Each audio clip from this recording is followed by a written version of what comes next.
Good afternoon. Hello, good afternoon, and welcome to this very special session of the Good Business Charter Fortnight. It is brought to you by the Institute of Directors, the IoD, in conjunction with the University of Northampton. And I'm delighted to see you here, along with a very excellent panel that will be talking to you about some of the initiatives around the university as a catalyst for change. So sustainability in action, very much on and off campus. The on campus, we'll be hearing some case studies about what the university is doing in terms of its own good housekeeping, as it were, but also how it's acted as a catalyst for change in the locality, in the region, working with the local authorities and with others, and quite a significant sort of set of initiatives that we've pursued as well. Next slide, please.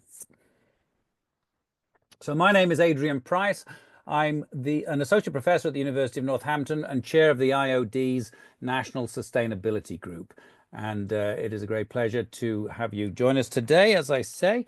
A lot to go through, but let's quickly move to the next slide where we can find out a little bit more about the Good Business Fortnight. So Good Business Fortnight was running from last Monday the 3rd to this Friday.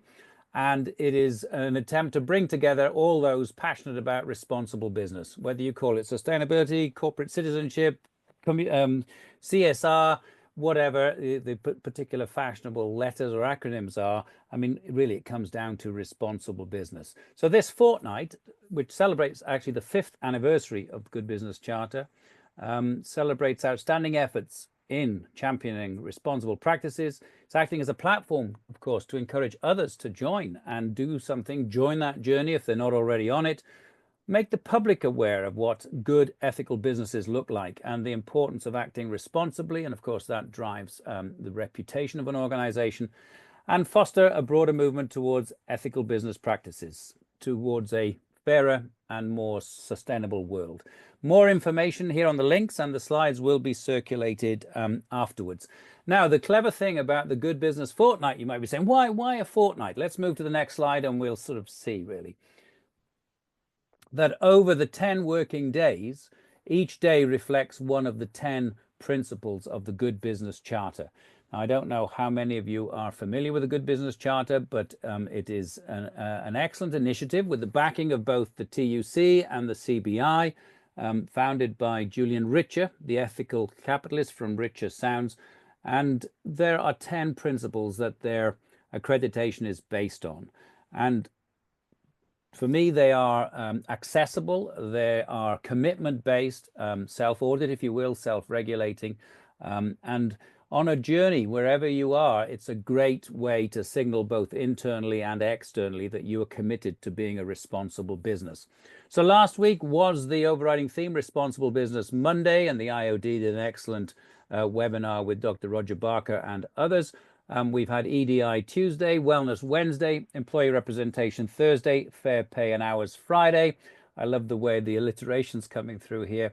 And then today is Environmental Responsibility Day. So if we move to the next slide, please. And again,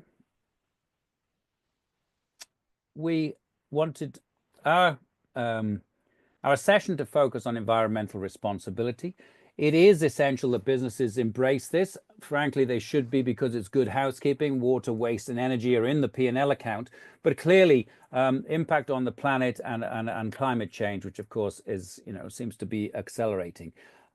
We see all this research shows that consumers are increasingly wanting businesses to be more responsible, and particular in resource management and waste disposal.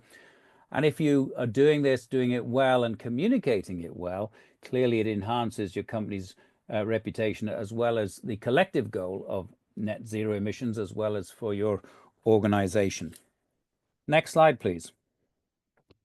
So to talk about these issues, I'm delighted to say we've got a strong panel, and you might be saying, crikey, that's a big panel, Adrian, and I agree with you, but don't worry, we're going to hear from everybody, and they're going to have the chance to answer any questions that you might have. But the very flattering thing for me and for the university is that the University of Northampton, which is accredited to the Good Business Charter, was asked to be the environmental champion because of what we're doing.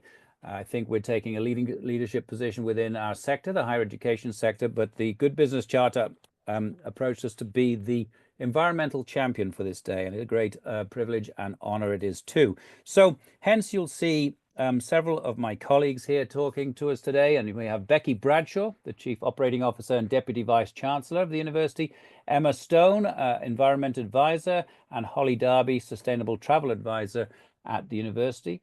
We also are pleased to welcome Dave Wakelin, Director of Sustainability at Gleeds Advisory Limited, Martin Wilson, Sustainability Manager from West Northants Council, and again, two more colleagues of mine, Dr. Chijioke Uba and Dr. Shea Omoloso from the University Centre for Sustainable Business Practices. So we have a lot of ground to cover. I'm going to hear a lot of different things, but I'm going to start by asking Becky Bradshaw. Becky, welcome. Thank you for joining us. I know you've got a busy schedule, there's a lot going on. But the university, can you tell us a little bit about perhaps quite a long-standing strategy the university has had in the wider issues of sustainability? Of course, and thank you very much for the invitation this morning and being able to be part of this panel. And like you say, it's a real privilege that the Good Business Charter and the IoD had invited the University of Northampton to be part of this event. So here at the University of Northampton, sustainability has been part of our core for, as you say, Adrian, many years. Actually, prior to probably around sort of 2013 now was the university's first sustainability strategy, but that was built upon as we were looking to relocate to a brand new campus in the heart of the town centre back in 2018 now. So we launched our sustainability strategy a few years later, and that strategy focuses on three key pillars: ensuring that we are sustainable in our operations, and I believe Emma and Holly will be speaking a little bit more about the operational elements here at the University of Northampton and how we've been able to reduce carbon and energy usage, but also reduce our waste, the amount of waste that we produce. The second pillar of the sustainability strategy relates to education, so education for sustainable development, and then finally in relation to research. And I know my colleagues will be speaking further on both of those elements and our initiative, which was launched about 2 years ago now, the Sustainability Summit, whereby we invite our local partners, local and international partners actually, to share their best practice in relation to sustainability and their achievements so far. Thank you, Becky. Now, we do have, as you say, a long-standing pedigree in this area, and we should also add in social value and social impact measurement, not just on the environmental side, very much on the social impact side with the Institute for Social Innovation and Impact. But how would you frame all this within the UN SDGs, the Sustainable Development Goals? And I think we've had some successes in that area over the different years, haven't we? We have, Adrian. So I know today's session is focused on environmental sustainability, but it would be remiss of me not to mention that we were actually 51st out of over 1,100 universities globally in relation to SDG 10, which is reducing inequalities, which is something that the University of Northampton is firmly committed to. It's absolutely part of our core mission. But then we were also 93rd out of the same group globally for SDG 12 in relation to responsible consumption. And that relates to, as I was previously mentioning, a reduction in energy utilisation, particularly embedded within the university operations. Okay, so a strong pedigree. I think we can claim to say leadership. I mean, for me, I don't know when, Becky, you've been around the university for many years, as I've since 2008. And I think when Nick Petford came 2010 was when really we were very much putting this, as you say, a core element of our strategy. But Good Business Charter. Why did the university get involved with the Good Business Charter and seek accreditation? Okay. So firstly, I should probably say I think it was you that brought it to my table, Adrian. So all those years ago. So I think it was you that introduced Good Business Charter to me. But it was actually came at a really fortuitous time, because we were looking to find a way, establish a way that to really recognise our achievements from a sustainability point of view, but also as a responsible employer. But probably more importantly, we were looking for something that was also going to push us a little bit, and to give us an opportunity to reflect on our own practices, our own ethical and responsible business practices. So, as I say, you introduced the Good Business Charter to us.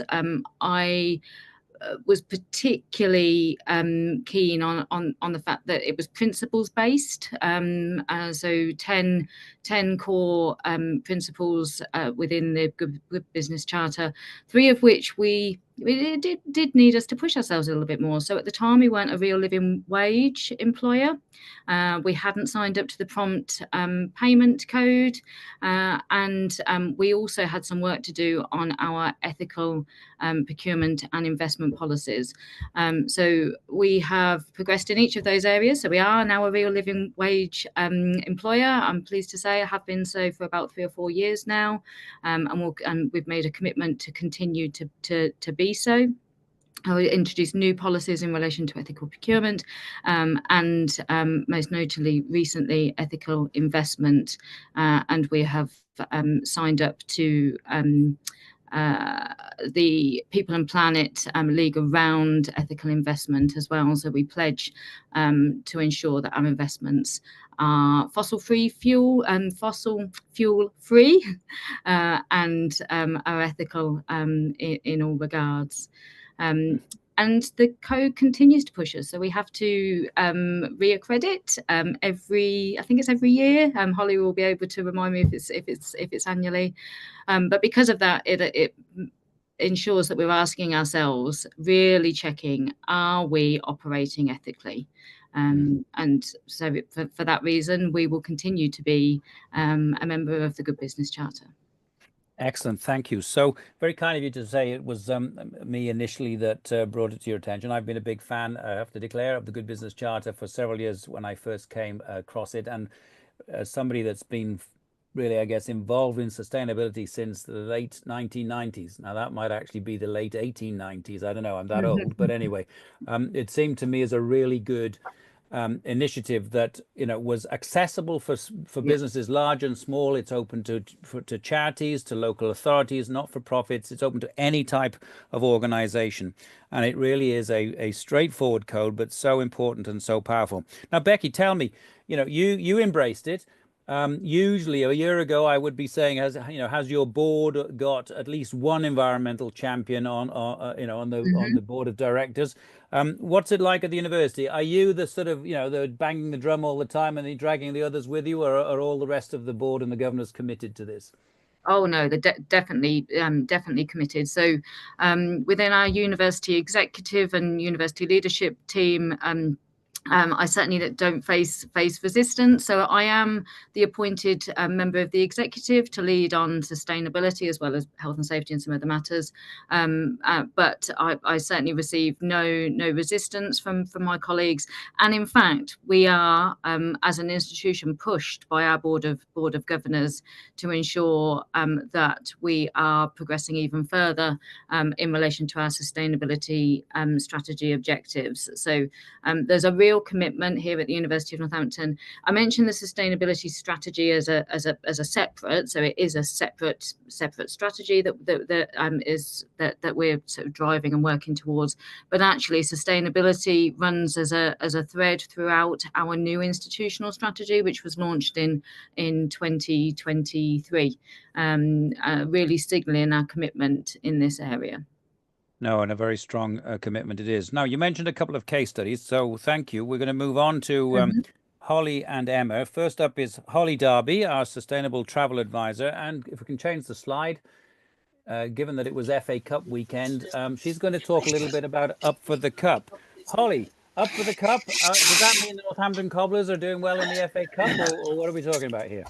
Oh, don't mention anything to do with the rugby around here, because there are some people behind me that will suddenly take over my microphone, I think.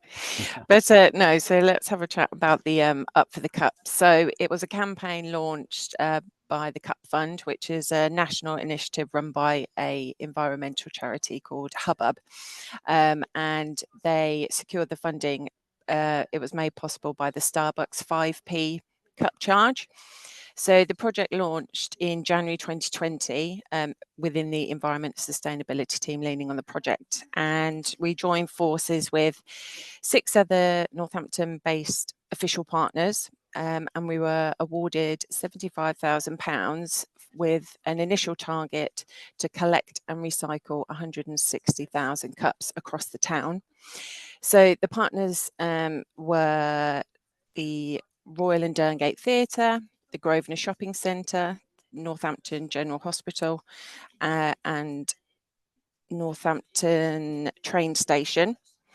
So the money enabled us to purchase and brand up some specially designed cup bins, and they had they were designed specially for like a sip and separate being the key message. So they have certain slots on them where you would take your lid off, put that in one, pour the liquid in one certain hole, and then put the cup in the other.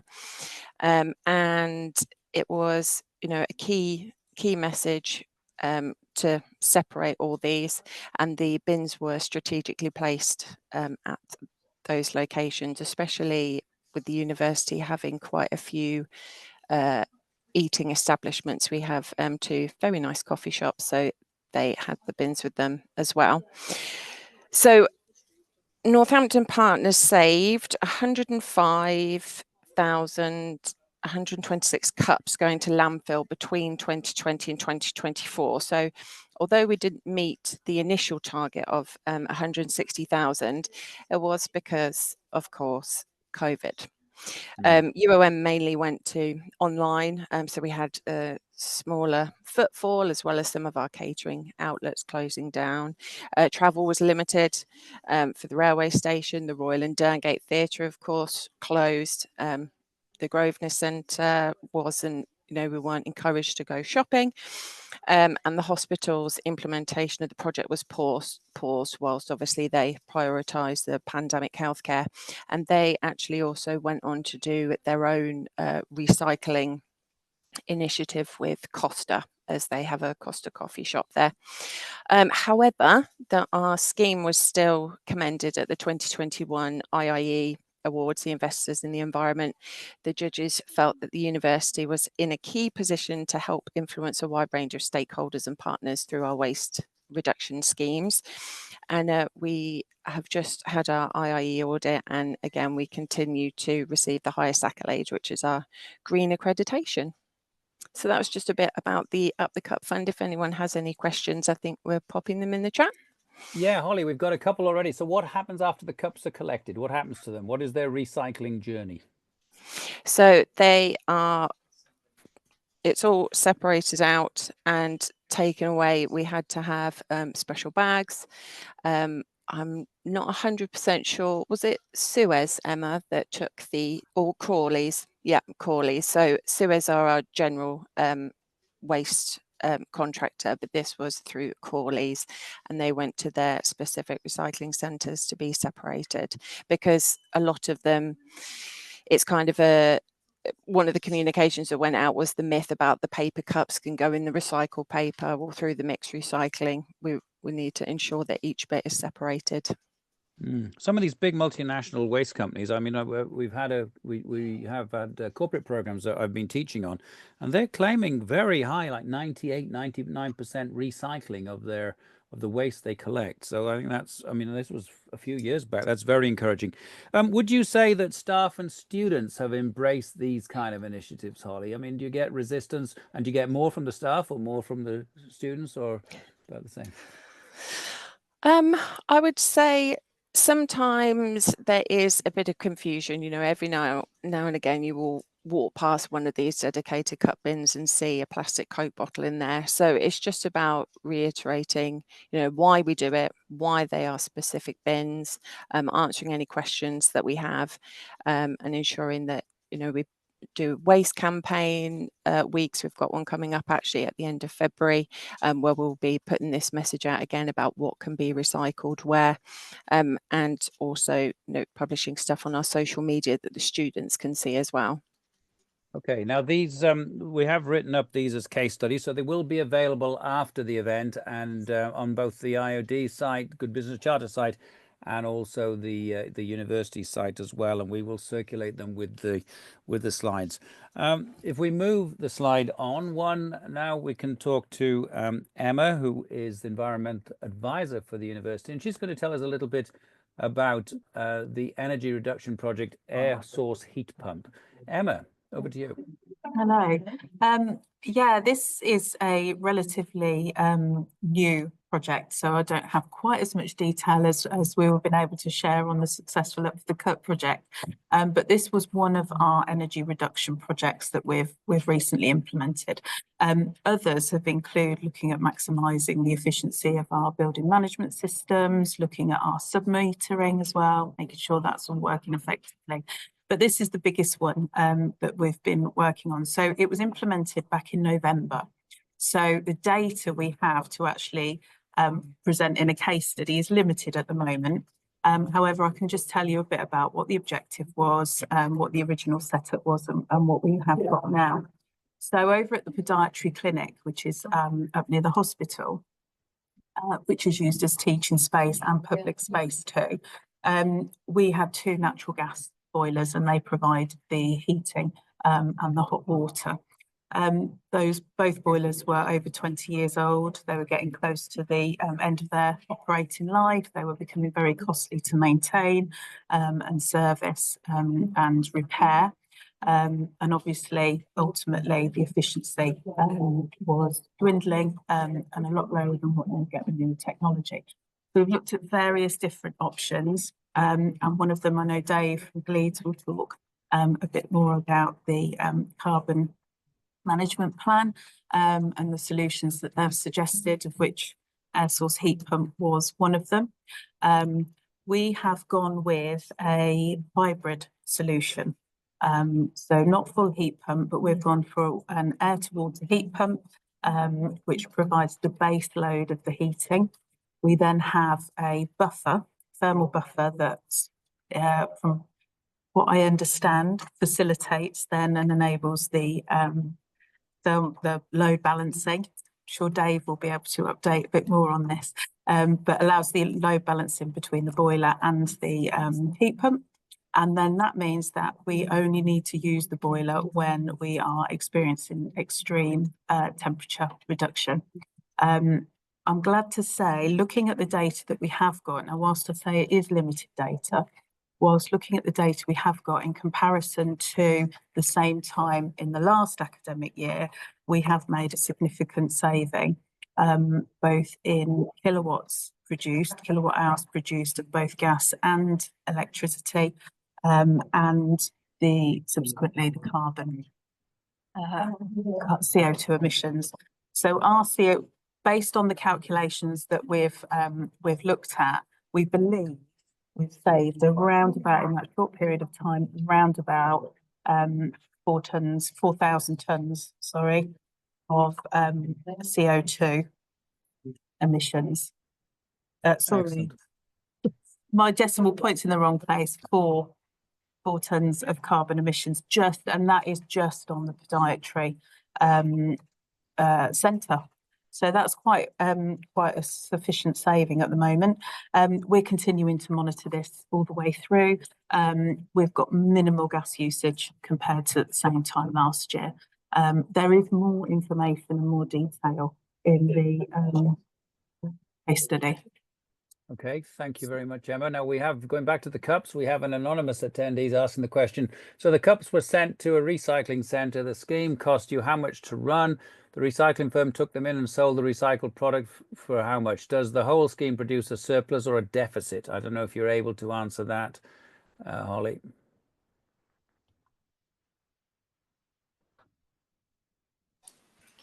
Hello. I'm not 100% certain on that answer, but I can look into that for you and then get back to you.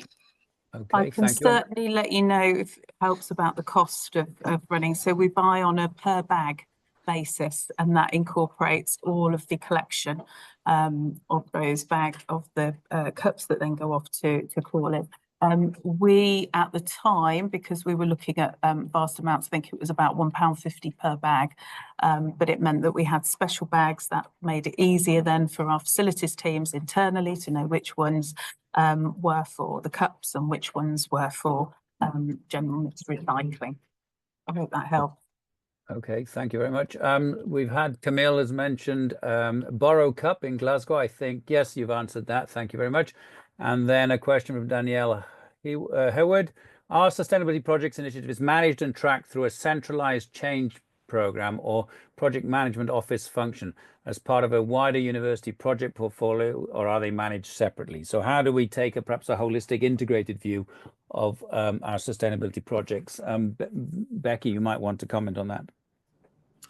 Well, I was going to come to Emma first because I saw that she'd taken the mic off, and then I'll probably follow up. Emma? I was just say really all of our projects are run through the sustainability board. We have a sustainability board that meets on a quarterly basis. So we're held to account, if you like, through our sustainability board. But I'll let Becky go in with a bit more detail on that. No, I think you answered that perfectly. So Emma actually at one point was a project officer for a couple of our projects. So the Up for the Cup and also a project that we ran around the cost of living crisis which was particularly challenging for the student community who hadn't seen an uplift in their student loan funding, for example, at the time. So those projects were brought in through a series of steering groups and then into the sustainability board, which then reports to our university leadership team, ensuring that there is that university leadership and executive team awareness, but also challenge to make sure that we are delivering what we set out to deliver in the first place. Yeah, and the university also just published its economic and social impact report, and all these different strands will be captured in those reports on an annual basis, I would imagine, Becky, no? It is indeed. Okay, well, look, before we look at, and I see Matt Hicks has made a comment about recognizing the university for its key position to influence, which I think is this catalyst concept. Before we look at how, we've talked about projects on campus, before we move to projects off campus and acting as that influencer, let's move the slide on and welcome Dave Wakeling to the speaking slot here, if you will, to the stage.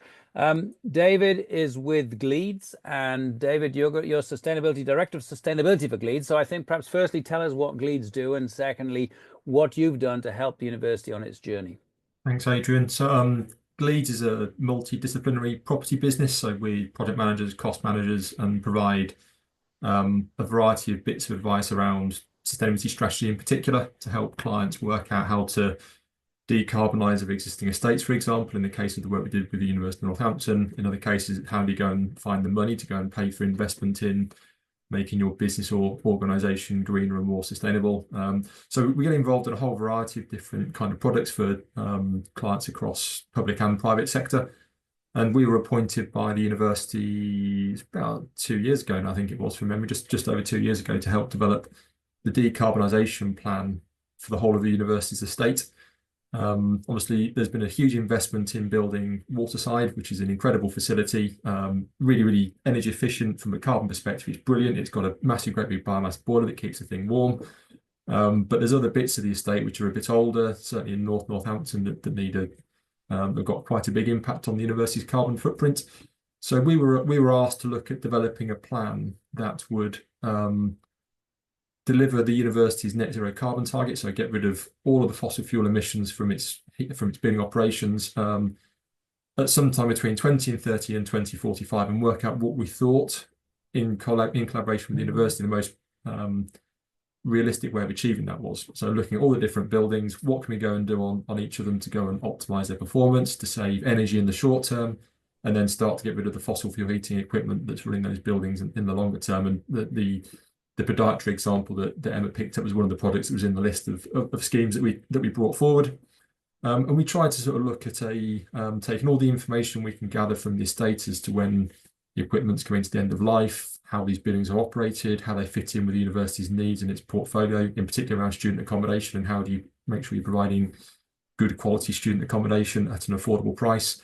How do we bring all those kind of things into play to work out what the best plan of attack is to get to that net zero carbon target, and how would sequence those works and what it might cost to go and invest into to hit that carbon target, and ultimately what kind of carbon and energy savings would you get from that piece of work. So we took all these bits of information into consideration and developed a plan that looked at working through the estate to go and improve the condition of the buildings and reduce their energy consumption based on when that equipment was coming towards the end of its life. And that way we minimise the amount of embodied carbon impact we have from changing equipment that's not currently failing, but also trading off against the amount of operational energy saving we're going to go and make.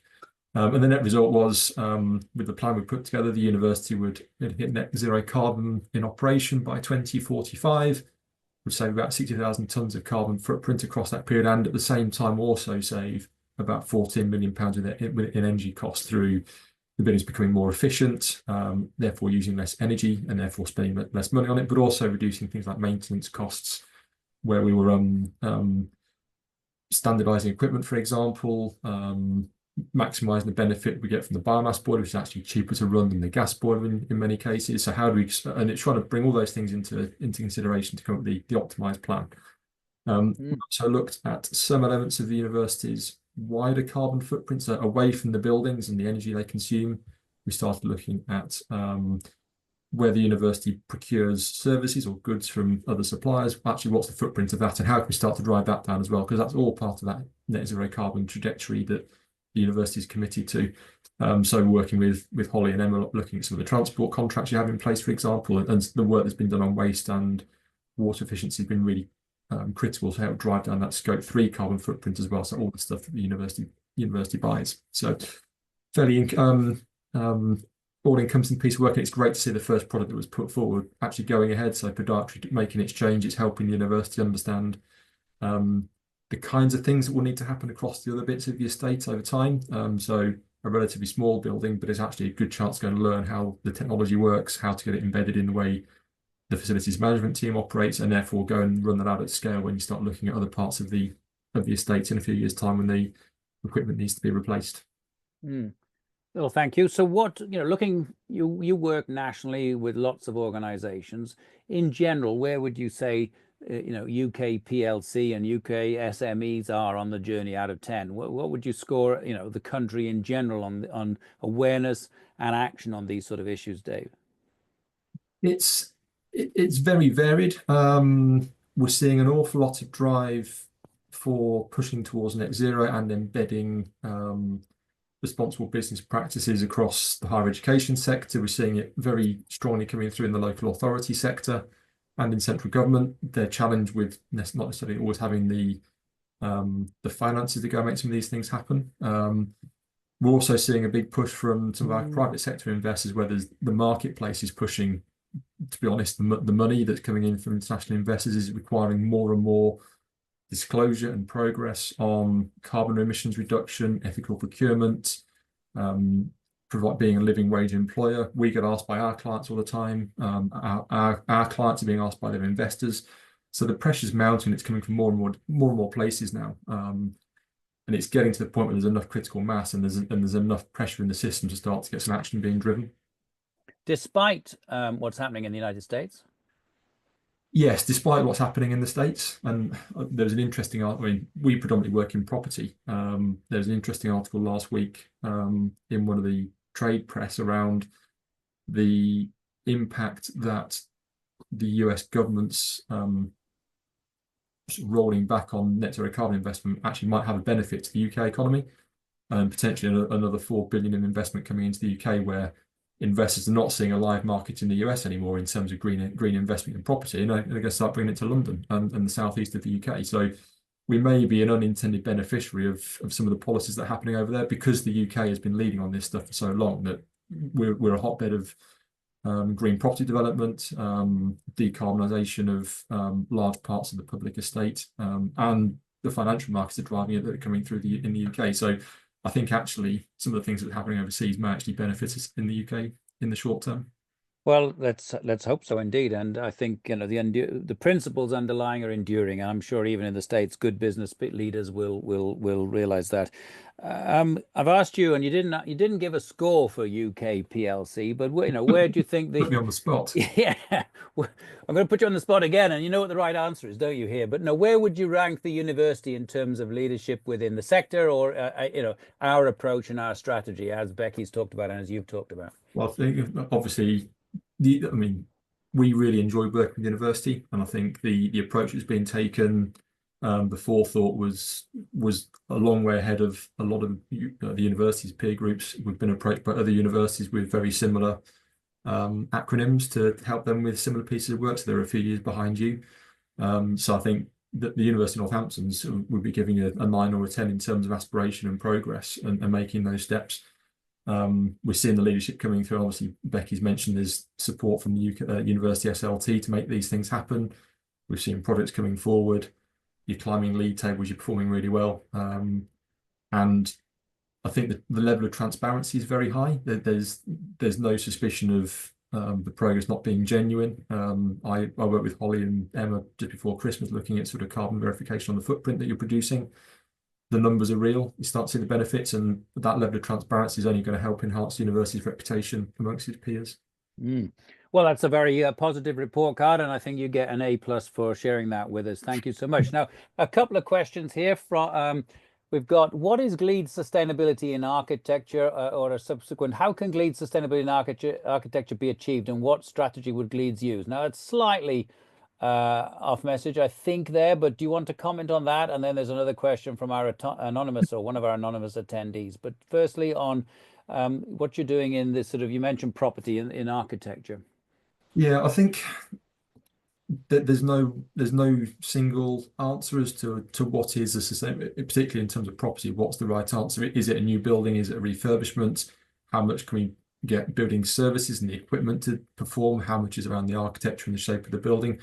All of the things we have to go and do as a product team when we're working with our architects and with our clients are compromises. We're bringing lots of different viewpoints and to try and work out what we think the best solution is, and that's what we tried to do on this case. That was understand the different constraints and then use that to come up with the right answer. We don't always get it right, and sometimes we'll slightly bias towards operational energy rather than embodied carbon, for example. I assume you use things like BREEAM and all the industry specific frameworks. Yeah, we tend to use some of those indicators to try and help steer a design solution for a project, and that's one of those systems. BREEAM's a good example that uses those compromises and trade-offs, and you have to go and work out what's most important to a particular product or client based on your particular drivers, and that's always going to be a product specific conversation. It's not something there's a single size fits all, because every context is different. Okay, thank you. Now, answer the question. No, well, that's the way that's the way it works, unfortunately. I think context matters, absolutely. Now, you mentioned on your slide scopes 1, 2, and 3, and clearly as you move into scope 3, it gets harder because you're working with the supply chain, both your customers as well as your suppliers. But an interesting question, did GLEEDS and the university consider working with other educational organizations locally? Now, we will come on to how we work locally with other organizations, but in particular with the education sector, with primary and secondary schools, to see if the savings for all organizations can be made in both terms of cost and environmental measures. So I don't know who wants to take that, Holly, Emma, or Becky, in terms of we obviously have an outreach program to schools, but does that include sustainability factors? I can answer the question directly around our work with GLEADS, and I think it'd be fair to say no, not as yet, but that doesn't mean that isn't something that we wouldn't look at in the future. So the university, and I know we're going to hear in a second about the ambitions from West Northants Council, but the university had signed up and been part of West Northants sustainability strategy, and part of that will involve partnership working, certainly with our educational establishments, but also other partners in the town. So we are very heavily linked with our two FE colleges. So members of the leadership team sit on the corporation of both of these colleges, who each have sustainability as one of their core objectives over the next 5 years. So I think there's a real opportunity for us to work in collaboration with them, impart some of our lessons learned, because we haven't always got it right either, is probably worth saying. So being able to support them on their journey and also learn from them, and where relevant and where available, work together then to be able to realise some of the benefits that might be able to be achieved through that collaborative working. Thank you, Becky. A rather nice segue then to the next slide, please, and to our speaker panelist from West Northamptonshire Council, Martin Wilson, Sustainability Manager at West Northants Council. Martin, welcome. I think you've got a few points you want to make and perhaps can pick up on some of those where the university is working with its community. Now, we are the only university in the county. We're one of 10 perhaps in the South East Midlands region, but the only university in the county. And I think we take our responsibility very seriously in terms of collaborating with the public, private, academic and third sector. But Martin, over to you. Thanks, Adrian. Yeah, we secured 44K of funding from the UK SPF funding pot, and for the last 16 months we've been working with the university on a project which became known as Towards Net Zero West Northants. And the project's key aims were to provide non-financial support to businesses, so to help small businesses understand really what CO2 emissions are, how they might calculate those, and the interventions they could take to reduce them. And we had about 100 businesses set off with us on that journey, joining webinars, and we had an in-person event, and we're going to have another in-person event when the project comes to a close. Alongside that non-financial support, the university, and I believe students, have developed a carbon calculator, which is available free to local businesses and was developed with Northamptonshire businesses in mind. So along with that development, they sent out questionnaires so they could tailor that to the sorts of businesses that were joining the project. So that's been a good collaboration with you guys, certainly. Martin, you do have a bit of a whistle of feedback. I don't know if you're aware of that. Is it? No. Is it normal, or not? We have had somebody comment on it. I think we're hearing you okay, but it is slightly there in the background. I don't know. Do you have headphones or anything you can do, perhaps, or two speakers? No, I'm in a private meeting room, so I'm not sure why it's doing. Well, that's better. Now it's better now. There we go. Oh, right. Okay. I've just jiggled the computer, so maybe that's better. Okay. Yeah. So is that better? Yes. Thank you.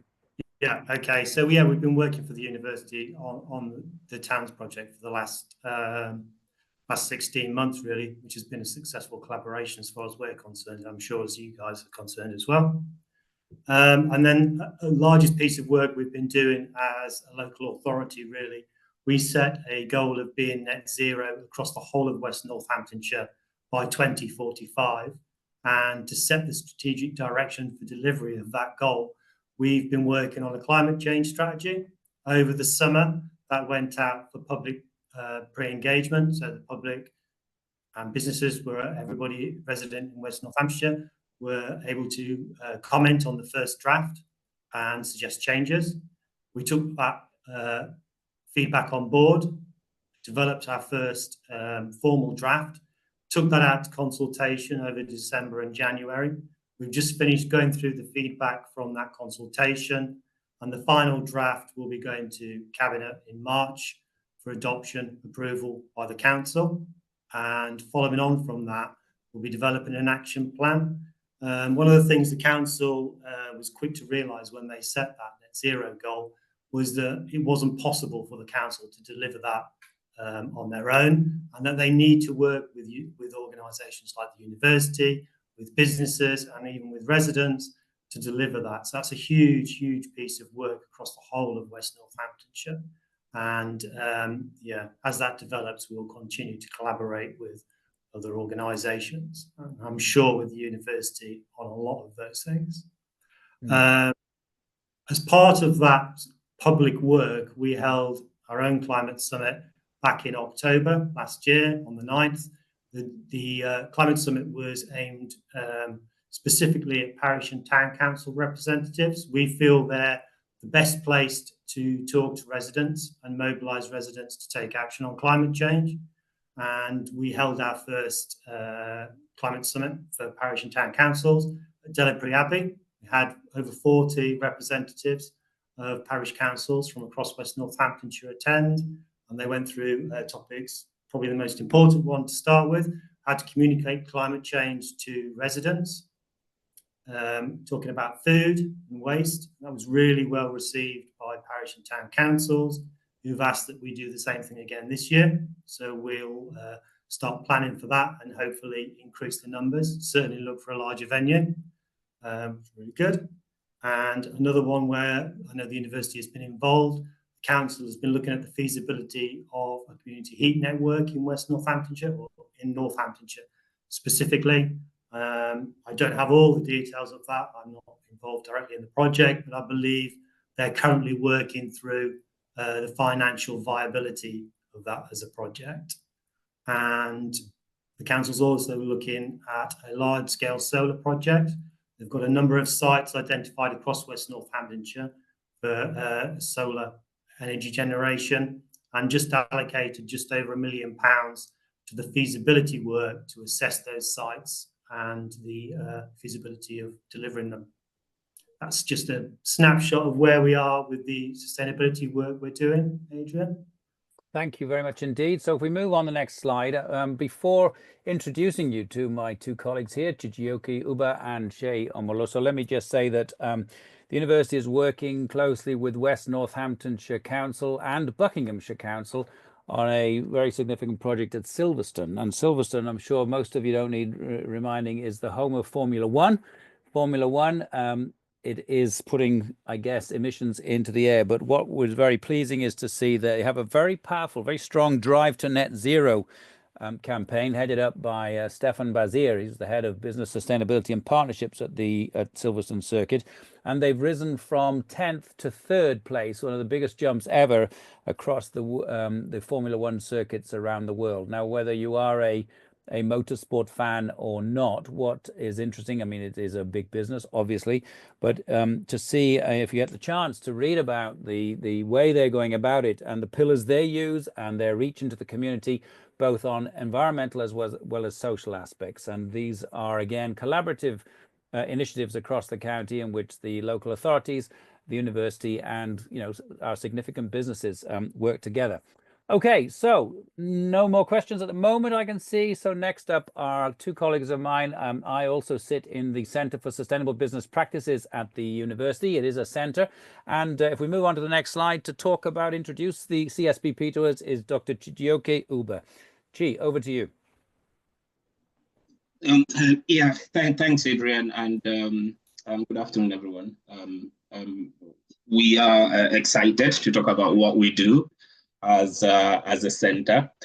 When you said, Adrian, the need to facilitate, partnerships, and Becky alluded to that, and Martin has highlighted how the university is doing that, right? The Center for Sustainable Business Practices is based at the Faculty of Business and Law, and we are a center. So we are a group of academic researchers with high-level expertise in sustainability. Now, the center, as a center, coordinates a couple of things within the faculty. So from the education part of things. So when Becky talked about the three arms of the strategy, there is education and then there is a research. So the center is responsible for coordinating the Faculty of Business and Law's teaching and how to embed sustainability around it. So for this, the faculty has signed up to the United Nations principles for responsible management education, right? And so the UN Prime, as it is called, has over 850 members, and you know, it's drawn from universities across almost 100 countries. And so that helps to ensure that we are preparing our students to become responsible decision makers for tomorrow, right? And this is very, very important for us in the sense that we not only prepare them, but from the center's point of view, we try to engage them and incorporate them in what we do research-wise. I would have loved to talk a bit further on this, but I'm mindful of time. I'm going to focus a bit more on the research side of things and how that ties in with the partnerships and the collaborations in terms of what the center does, as well as also highlight some of the things that we have achieved at the center. So we are part of a university that has a very high level embeddedness in our local Northamptonshire community. And at CSDP, we recognize that there is need to collaborate at that local level. But we also go beyond that. We have a lot of collaborations at the international level as well. And so that collaboration means that we're developing cross-sector partnerships where we're able to work together. And like you know, Adrian, my favorite quote is, if you want to go far, you go alone. Sorry, if you want to go far, you go as a group. But if you want to go fast, you probably will go alone. So we at the center, that's kind of like the values that we live at. We want to go far in the sustainability agenda. And so when it comes to doing this, there are a couple of things that we do. So I'm going to start giving a taste of some of the things that we have been doing, you know, showcasing how the center as part of the university is a strong catalyst for, you know, creating partnerships and enhance sustainability at the local and the international level.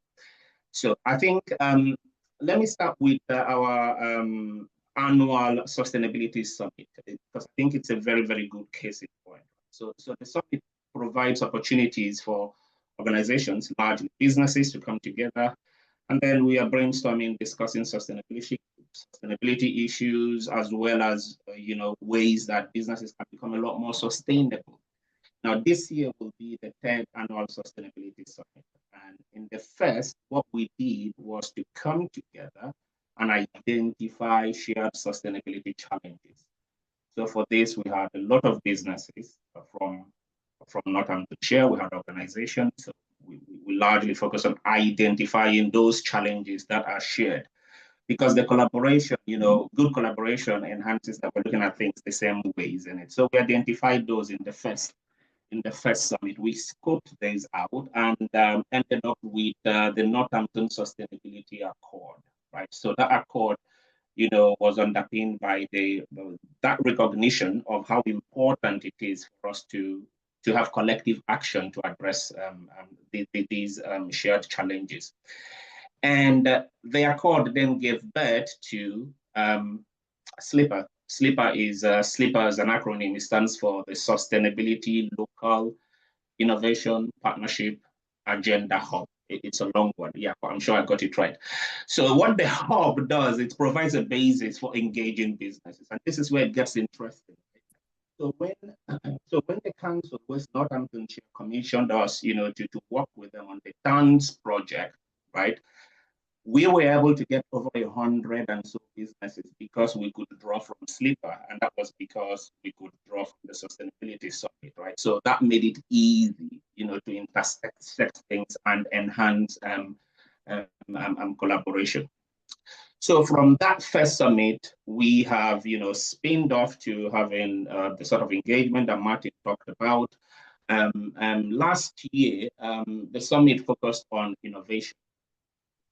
This year, and it gets a lot more interesting, this year we are going to focus more on the strategies, more or less the nitty-gritties, how businesses can actually take specific strategies that are relevant to them to even drive their sustainability agenda forward.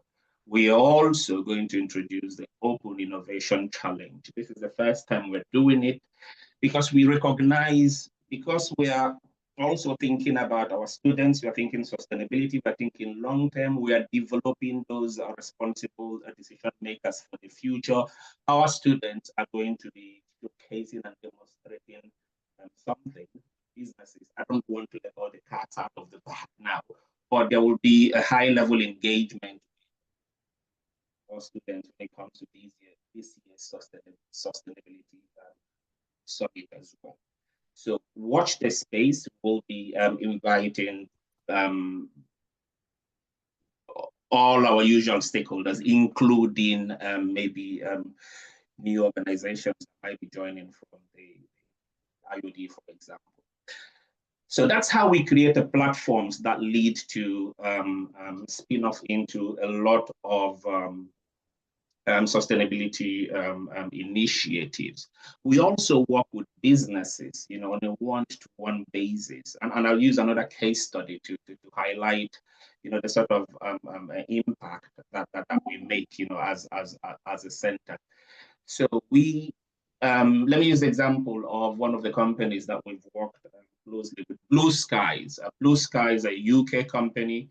When you walk into Waitrose and you go buy that cut fresh fruit in the plastic, so that's Blue Skies.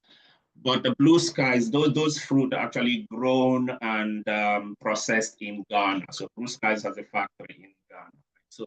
So Blue Skies approached the center and they wanted to understand the impact of their activities in Ghana on society, so their workers, their farmers, etc. So we packed our bags and we went to Ghana to do the social impact assessment. Our research, and it's important to note, when we do research with businesses, we want to have a positive impact. And so from that study, for example, we came up with a report that identified areas of good practice for not just Blue Skies, but some of their suppliers as well. And we were pleased when we got the feedback. One of the big suppliers, one of the biggest supermarket chains in Europe, wrote back to say that was very good, and they were implementing some of the recommendations we made around some of their sustainability practices. From that relationship with the Blue Skies, we've been able to go even further internationally.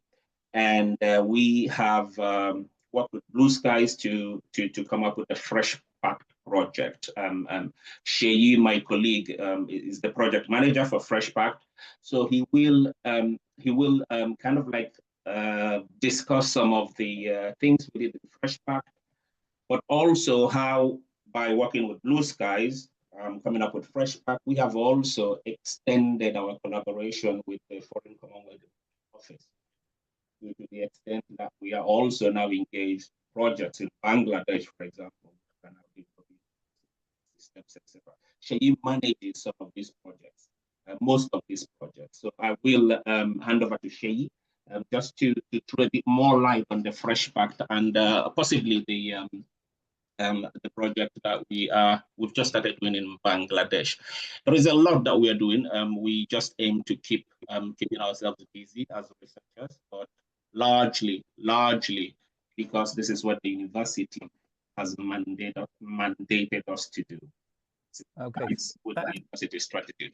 Thank you, Chi. Just before Shay speaks, just to stress, the Sustainability Summit, I think, was a great example. And I'm a commercial academic. I'm a late entrant to academia.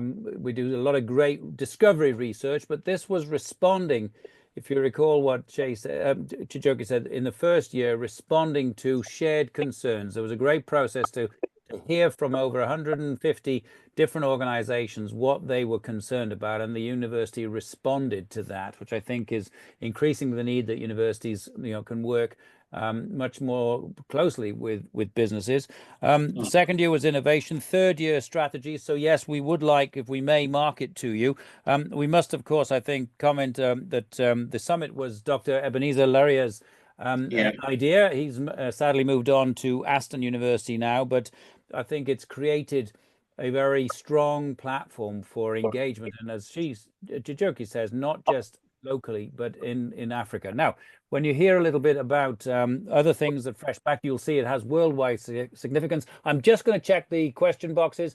Camilla's made a great point about she has audited us for the environmental investors in the environment, and we have scored a green level, room for improvement in some areas, but strong performance all round. Well done to all involved. Thank you very much. Paul, what a lovely question. When is the Sustainability Summit 2024? The date will be known in about a week to 10 days time. June or July we're looking at. So very much thank you for your interest there. So that said, are we a parochial university? No. Shay, you're going to explain why we actually have global impact. Thank you very much, Adrian, and thank you, Dr. Chi, for the introduction on some of the activities that we are doing as a university and in partnership with businesses both locally and internationally. Freshback, one of those projects, which is one of a number of projects that we've been involved in the last couple of years. Is one that was born in 2022, which started in 2022, and it was geared towards, or it is geared towards the addressing of plastic pollution caused by plastic packaging and the use of mulch in Ghana, in this case. And this is a project which is funded by the Foreign Commonwealth and Development Office in collaboration with UNCTAD.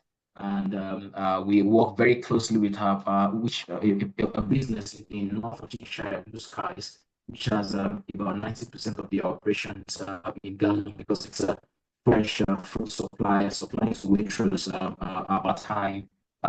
Shay, I don't know if you're moving away from the mic, but we lost a little bit of clarity there at one point. So right. So I was saying that Blue Sky is one of our businesses in Northamptonshire, which we collaborate with on this project. It's a business that has about 90% of its operations in Ghana, supplying to businesses such as Waitrose, Albertine, and so on and so forth. So our Freshback is there's about 1 more year to go on the project, and as Adrian said, the outcomes of those projects has worldwide implications, because the project really sought out to search for solutions to address the pollution caused by plastic pollution and mulch, as I said earlier. So right now in Ghana, we are running a trial on a 4-acre piece of land to look at different materials and their efficacy in helping to reduce plastic pollution. So on that basis, we're looking at four particular treatments on those 4 acres of land. One is with the plastic pollution, sort of removes the plastic in itself. The other one is with mulch made from coconut coir. And also there's a BDM, biodegradable mulch, sourced from South Africa. And also we're using no mulch at all. So those are the 4 treatments that we have on that 4-acre piece of land in Ghana. So, and the aim is to look at or to test for how good those materials are and compare them based on how much they help to reduce, to conserve water, and also how they affect yield. And that particular experiment is concluding sometime in the summer. We'll be going to Ghana to look at the closer to that time. We're going to Ghana to look at where the experiment is and also collect some data. In addition to that, we also have a project called Leather Trace, which is a project which is also funded by the Foreign Commonwealth and Development Office. We're also working with a local partner called the Sustainable Leather Foundation, which is a certification board in the leather industry. And Leather Trace is a project which is geared towards developing a traceability system for the leather industry in Bangladesh. We have our Bangladeshi partners who we also work with, 2 of them, Ideatree and Sarah.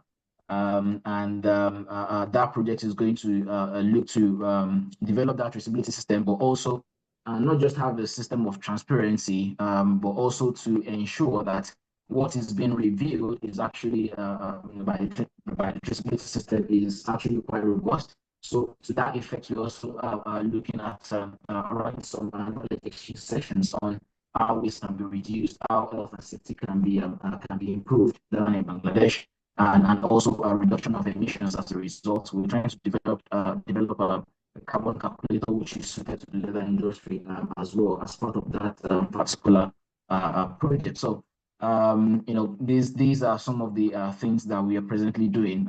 Just one of the things that Dr. Chia, my colleague, has not mentioned is also at the moment you're trying to develop a bid for a new project funded by the NIHR, and that project we're trying to bring in Kepping General Hospital, Northampton General Hospital, and we will work with the ICB, the Integrated Care Board in Northamptonshire, with that on that particular project. So as Dr. Chi said, we're working out to create positive impact, and bringing colleagues along and businesses along as we do that.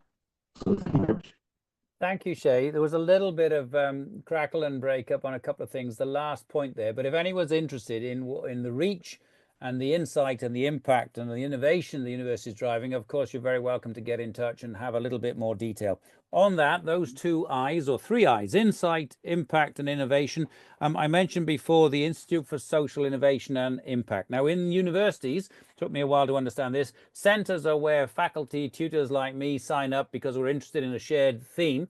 Institutes have full-time staff who are dedicated to doing research. So we have this ISII, Institute for Social Innovation and Impact, and they have a EU approved for the last decade impact measurement and monetization. And one of the projects I had the pleasure to work with Chijoki and Shay on was for Blue Skies and their operations in Ghana, and the foundation that Blue Skies, Waitrose and Albert Heijn, a very big retailer, about 10 times the size of John Lewis Group actually in Holland, were putting money into the foundation, and we were able to assess the social impact, including environment, on both the operation in Ghana, the picking, processing and packaging of fruit, and the foundation. And the clever bit, very clever bit, for those of you who know your stuff on impact measurement, is that we could assess a pounds, shillings and pence, or a dollars and cents figure for each of the UN SDGs individually. And this is quite a rare tool that we've got. So impact measurement, soft non-financial KPIs, but also monetizing them as well. And you can imagine if someone like Blue Skies is talking to Tesco and being able to say what their, in pounds, shillings and pence, their impact is in terms of their operation or their charitable activities. So again, if you'd like to know more, please do get in touch with us. I mean, that particular project got the attention of the Waitrose Global Foundation Board, and my colleagues went and presented there. So I think what you see here is a university that is doing an awful lot. Yes, in our community, in our county, where we're the only university, but actually our reach, our impact, and the innovation that we're driving through initiatives such as FreshPact, which is basically a competition, and people go through a process for early stage in their research to get the funding. And the university and Shay's team manage the process of applying for the funding to take early stage ideas and commercialize them.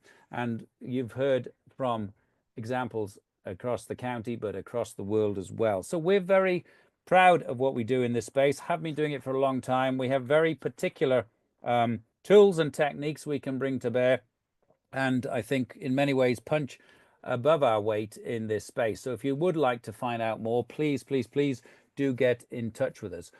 Do we have a blueprint for this impact measurement or the framework used? Well, we do. We have an algorithm. It has about 200 different soft KPIs. And again, Yenny, happy to have a conversation offline about that. Just anonymous attendee, just had a quick scan of the two websites. Are any of the other forthcoming days? This is for Good Business Charter, done by webinar that the outsiders can join, please. Yes, I absolutely think they are. And I'm sure Julie Allen from the Good Business Charter will be very keen to make sure you get more details, as will my colleagues from the Institute of Directors.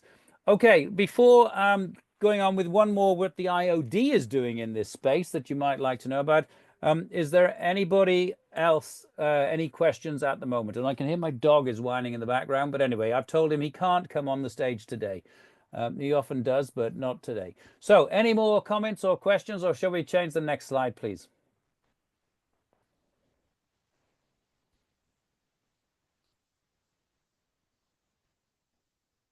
No? Well, feel free. We will have a little bit of time at the end. Yes, it's, what is it, 22. So we've got about 20 minutes to run. So let me just tell you, if I may, a little bit about the IoD, the Institute of Directors, and the sustainability group that I have the honor of chairing.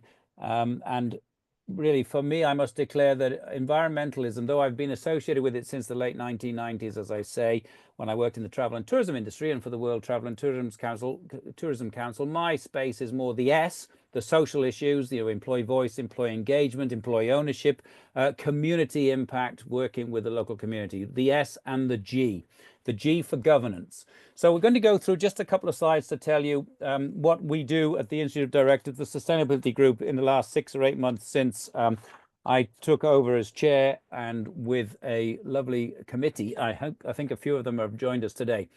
So what is the purpose of the SIG, the Special Interest Group? To create better directors for a better world through a growing business community passionate about sustainability. And the fact that you're on this call, I think you qualify. Better directors for a better world is the IoD's strapline. And I think a year ago, I would have been hoping and banging the drum that every board should have at least one environmental or sustainability champion on the board. But now I've changed my mind. I think all the directors, all the trustees should be aware of, should understand, should embrace, should commit to, and should monitor their environmental and social impacts. And that's a big jump from one to everybody. And one of the reasons I say that is that the world is changing so fast. Despite Donald Trump, this space is hard to keep up with, even for university lecturers that have got some time and are meant to be keeping up.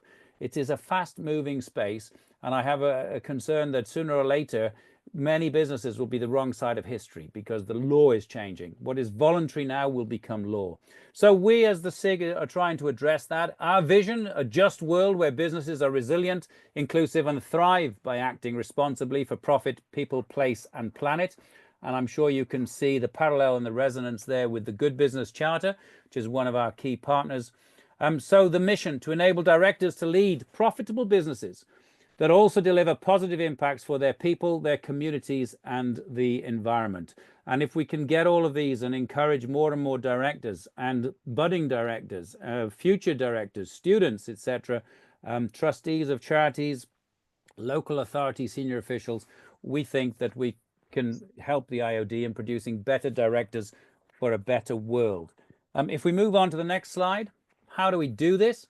Well, we're trying to bring understanding, structure, and simplicity about sustainability within a strategic framework for directors to understand their roles and responsibilities, and then back up with technical specialisms. Now, what do I mean by that? Well, I think many directors of large businesses who are fighting for survival, driving their business forward, they don't understand what is effectively an alphabet soup.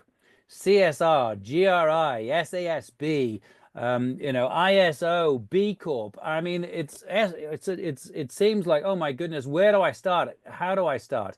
And so we see a lot of press coverage about climate change, about net zero, about the whole issue of carbon, which of course is very understandable and very necessary. But I think not everyone understands how that fits into the responsibility as directors to see this in the broadest sense. You don't have to be a carbon calculator expert. You don't have to be a circular economy expert. But as a director, I would expect you to know and understand this fast-moving space in terms of what the rules and regulations are now and what they will be in the next 3 to 5 years. Because if you want a sustainable business, you really should understand what's going on. So we in the SIG Special Interest Group are trying to bring some order and structure, that holistic integrated view to sustainability in the broadest sense, not just environmental, but social and economic sustainability as well. The focus is very much therefore on governance, on directors, and we're trying to bring through consistent messaging, which really making sense of sustainability, but more importantly, perhaps making the business case for sustainability.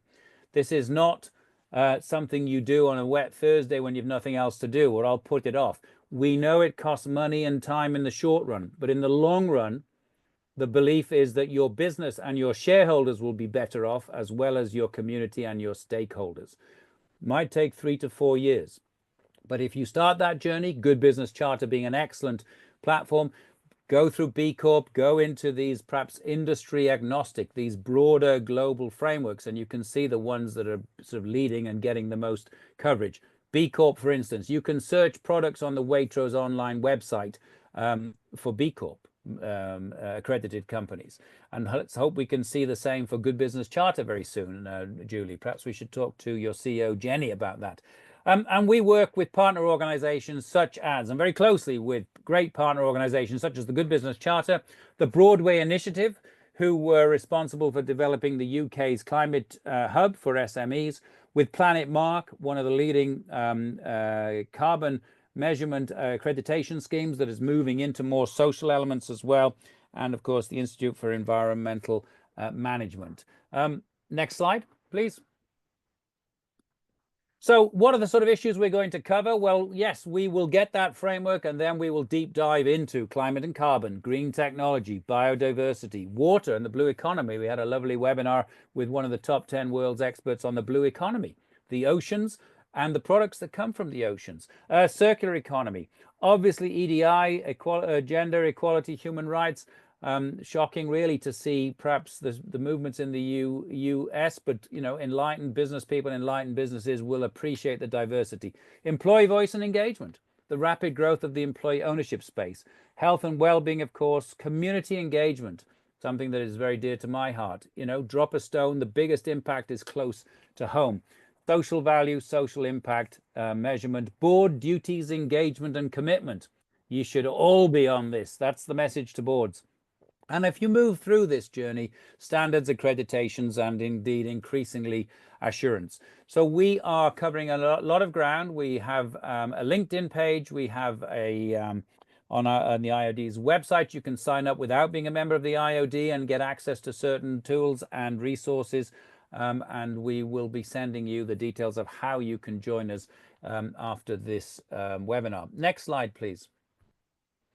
But, you know, we keep going back to the business case as well. So we must think about productivity and growth, sustainable finance.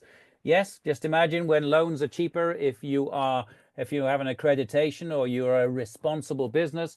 It is about risk management and resilience at the end of the day. But also let's look, as we've heard, towards innovation, green technologies, renewables, AI and sustainability. I think that's something I'm going to have to do my own homework on, of course, transportation.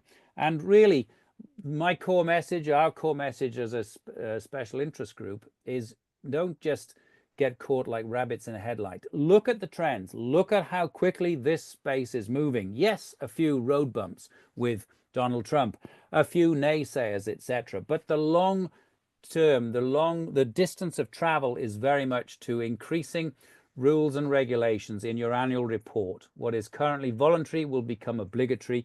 You will have to report on your positive impacts separately to your negative impacts. You will increasingly want to measure them and monetize them. If you monetize them, what's that old saying in business? If you can measure it, you can manage it. So if we put pounds, shillings and pence against our impacts, I think that will get directors' attention because your stakeholders are expecting that information and they will be on your case if you're not delivering. The future of work, of course, 4-day working week, work from home, many issues here to do with the social side of the business. And as we've heard from all of our speakers, partnerships for collective impact from Martin Wilson at the Council, West Northampton Council, David Wakelin from Gleeds, Chijioke and Shay talking about the great work that they're doing both locally as well as internationally. And of course, my colleagues, Emma, Holly and Becky, with a very clear strategy on campus, but also off campus. Now, before we close, let's have a look if there are any comments or questions. So John Parker, thank you. Encouraging to hear of this activity and practical lessons. I have recently retired from chair of block of 200 flats, driving living wage and reduced energy use and recycling. I work with the Institute for Collaborative Working, who develop ISO 44000, which is followed by businesses across the world and supports UN SDG 17. John, thank you. Yes. Who knows their UN SDGs? Number 17. Look it up. Well, I'll tell you. It's about partnerships for impact. I advises the Association of Strategic Alliance Managers based in Boston with a focus on pharmaceuticals and IT. If you want more info, oh, the advert, if you want more information, do get in touch with us here and we'll be very happy. But look up ISO 44000 and you can hear one of our webinars on the IoD's Sustainability Group site where we did interview the ISO 44000 CEO. So we are very active as a sustainability group. We're trying to get under the skin of all of our members companies, all the special interest groups and branches around the country and indeed internationally. And we hope that you who've been listening today, and let's have a look, we've still got over 40 with us, that you will take a closer look at the IoD and its sustainability group, Better Directors for a Better World, and you'll also take a closer look at the Good Business Charter. So all that said, okay, excellent, Amanda. So the advert's working. How can I get involved with the Sustainability SIG? We will send you the contact details. Paul, thank you. Lovely, positive event. Well done, University of Northampton and IoD on leading the way. Thank you very much indeed. We like to think we are leading in the sector, and we got a 9 out of 10 from David earlier on. Dr. Paul Olson, great webinar, thank you. We'll be in contact for sure. Well, this is wonderful, great. We do have, what, 5, 6, 7 minutes. Any comments or questions, and indeed any follow-up comments from any of our panel today? Adrian, I just want to reinforce something that you mentioned a couple of slides ago, and that's about it being all directors' responsibility to make sure they're fully up to speed on the direction of, yes, of course, legislative changes that may be on the horizon, but also the benefits to their own organisation and the wider society as a whole through many of the activities that we've spoken about today. We do have an executive, as I've mentioned, we do have an executive that leads. That's myself in the sustainability space. But I absolutely could not, or we as an institution could not deliver on our sustainability strategy if we didn't have the commitment and awareness amongst our leadership team, but also amongst our board. And for that reason, it really is important that all directors make sure that they're up to speed in this space. It like you say, it changes rapidly.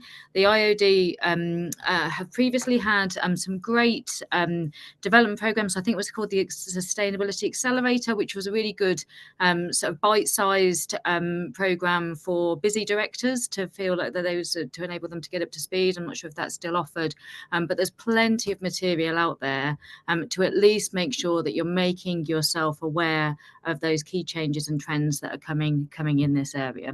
So I just thought that was really worth us underlining just how important that is. Thank you, Becky. We can close the slides down, please, and then we can see the panel in a little bit more detail. But thank you so much. And Becky, you are, I believe, a member of the IoD. Is that right? That's correct. Excellent. So everyone's very welcome to join the IoD as well. Any of the other panelists would like to say any closing words? Let's go around. Martin. No? Anything? Any thoughts? Just to keep working collaboratively with the university and other partners in West Northamptonshire. Thank you very much. Dave? I think I just echo what Becky was saying around sort of leadership. I used to work for a big government department. When we started articulating to our exec board why climate change, sustainability, corporate responsibility was important to them, and actually what it meant to their particular roles, we got a huge amount more buy-in. So when we talked about the fact that overheating was going to cause problems for people that were in prison cells, all of a sudden that became something they could see an existential risk to and took an awful lot more action because they could see direct cause and effect. So telling the story is really, really important to get people to buy in. And the stronger you can make those stories, the more you can connect things, the more buy-in you get from senior leadership. Yeah, thank you very much indeed. Emma, Holly, anything you'd like to close with? No, I think it's something Dave touched on earlier around transparency and how important it is to ensure we keep up those credentials by being as transparent with our data and projects as possible. Thank you so much. Holly? I think mine would be, no action is too small. Oop, we've lost you. You've gone, is that me? Have I done something? Can you hear me? Now I can, yes. I heard saying that people say if they go back in time they shouldn't change anything because one little change can have a big impact on the future. Well, if that can happen, in the past, then it can definitely happen now. So those small changes that you can make, do it, because you don't know what huge impact it might have in the future. Great point. As somebody once said, every little helps, but I won't say who said that, right? But anyway, Shay. Yeah, thank you very much. I hope you can hear me clearly now. Yes. Right. So we are just wanted to say that we are open to future collaborations. We continue. We are very, very keen on what we're doing on making positive impact around the world, locally, individually, and nationally, and also internationally. So just looking forward to working with anybody listening, and others out there on driving change around the world. Great. Thank you very much. Chijoki. Yeah, thanks.